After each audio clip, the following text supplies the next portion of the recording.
akhirnya nanti bisa berdampak pada penyakit kulit, kemudian pencernaan dan lain-lain. Nah, itu kan sudah menjadi topik yang menarik nih untuk Iya. kita gali ya kan, gampang kan. Nah, kemudian yang selanjutnya yaitu desain, bagaimana kita membuat desain penelitian setelah kita mendapatkan topik yang menarik. Yang kedua, kita membuat kerangka berpikir. Oh, kerangka berpikir itu kayak gimana, Us? Oke. Kerangka berpikir itu gimana sih, Us? Nah, pertanyaannya bagus nih. Kerangka berpikir itu alur, namanya juga kerangka ya. Berarti kita mengkonsep, ya kan? Oke. Tujuannya apa? Kita membuat kerangka berpikir, yaitu untuk mengalurkan penelitian atau mengalurkan penelitian kita agar penulis atau peneliti itu mudah untuk membuat penelitian, lebih terarah. Nah, mau dibawa kemana sih? Bukan lagunya Armada ya. Nah, itu. Nah, kita mau membawa kemana sih? Atau mau dibawa kemana sih penelitian kita? Nah, itu biar nggak malah menjadi rancu atau gamblang. Nah, kita membuat kerangka berpikir agar lebih terstruktur. Nah, Terstruktur. misal masih bingung nih, kerangka berpikir itu contohnya kayak gimana sih, Us, caranya? Nah, caranya membuat kerangka berpikir nih, yang pertama kita setelah mendapatkan topik, ya kan? Topik kan bisa kita jadikan sebagai tema besar penelitian kita. Contohnya misal kita membuat permasalahan topiknya atau temanya kita tentang limbah tadi kan ya.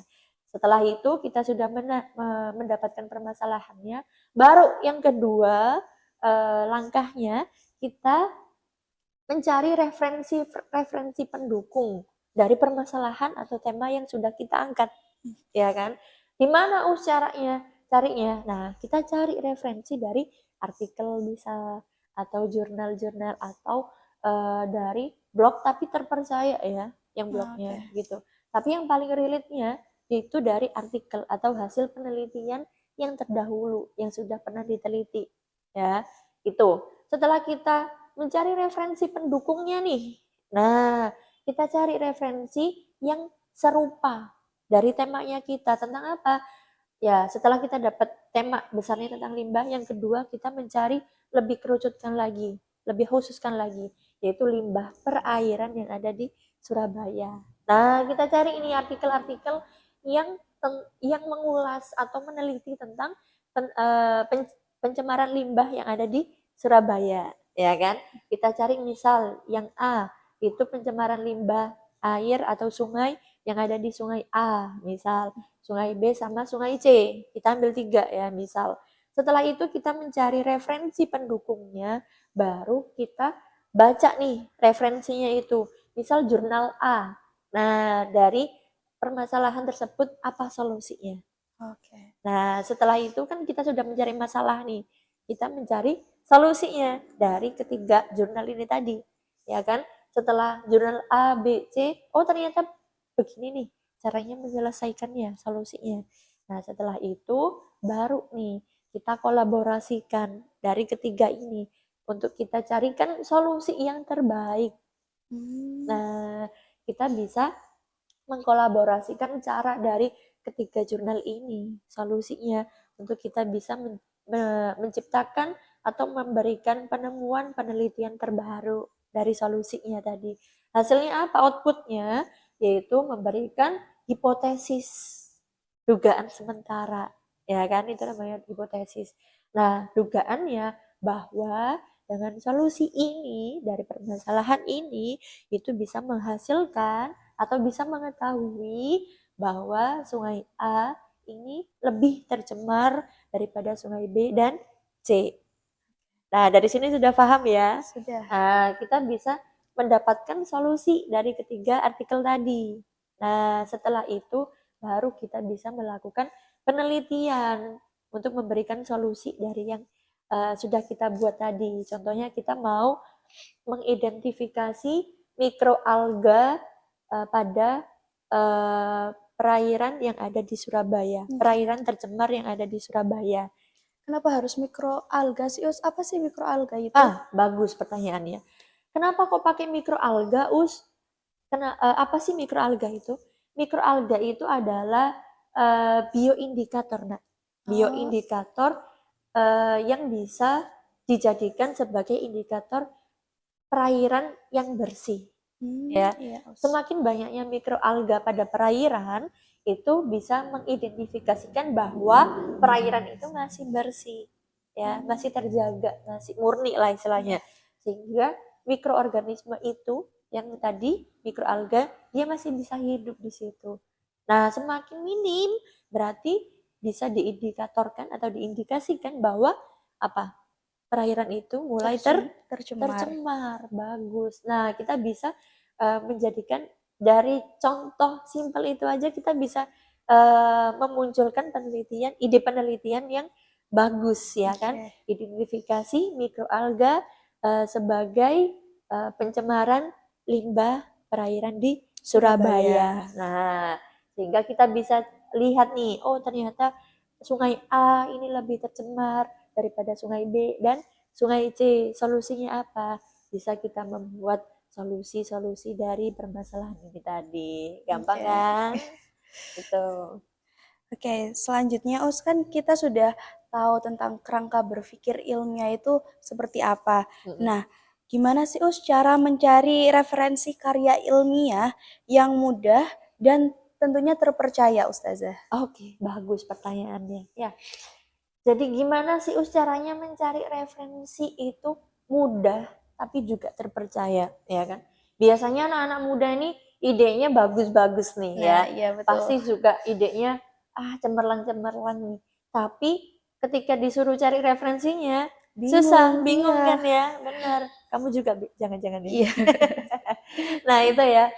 Nah, gimana caranya mencari referensi yang terpercaya? Nah, ini saja kasih tips-tipsnya ya bagi yang pemula, yang adik-adik yang mungkin bingung ya, gimana ya carinya referensinya biar bisa dijadikan sebagai acuan penelitian itu agar penelitian saya ini bagus atau relate untuk dilakukan gitu kan. Caranya yang pertama yaitu kalian harus mencari artikel-artikel atau hasil penelitian di beberapa web ya. Web yang paling mudah banget atau masih basic ya, yang bisa adik-adik akses itu bisa kalian buka di Google Cendekia atau Google Scholar yang paling familiarnya ya kan. Itu paling mudah banget itu. Nah, di situ banyak sekali hasil-hasil karya ilmiah berupa jurnal atau artikel penelitian ataupun e-book juga ada. Itu bebas untuk diakses dan mudah juga untuk di-download secara free ya, free banget. Tapi juga ada beberapa yang memang berbayar. Nah, tapi jangan khawatir, masih banyak sekali jurnal di situ yang bisa diaksesnya secara gratis. Oke. Kemudian yang kedua, itu juga bisa diakses di Purpesnas ya, Perpustakaan Nasional. Nah, di web itu juga banyak sekali hasil penelitian-penelitian dari peneliti ya yang bisa diakses secara gratis ya. Itu berbagai macam sekali hasil penelitian yang bisa adik-adik sesuaikan sesuai dengan tema penelitian atau judul penelitian yang akan kalian lakukan seperti itu. Kemudian yang ketiga, web lagi situs ya, itu ada di LIPI. Nanti kalian bisa search-nya di lipi.go.id ya, atau Lembaga Ilmu Pengetahuan Indonesia. Nah, di situ tapi masih ini ya, kalau di LIPI itu kalian harus daftar dulu keanggotaan, tapi gampang. Di situ bisa diaksesnya secara online. Nah, jadi kalau sudah punya keanggotaan, kalian bisa gampang juga sama.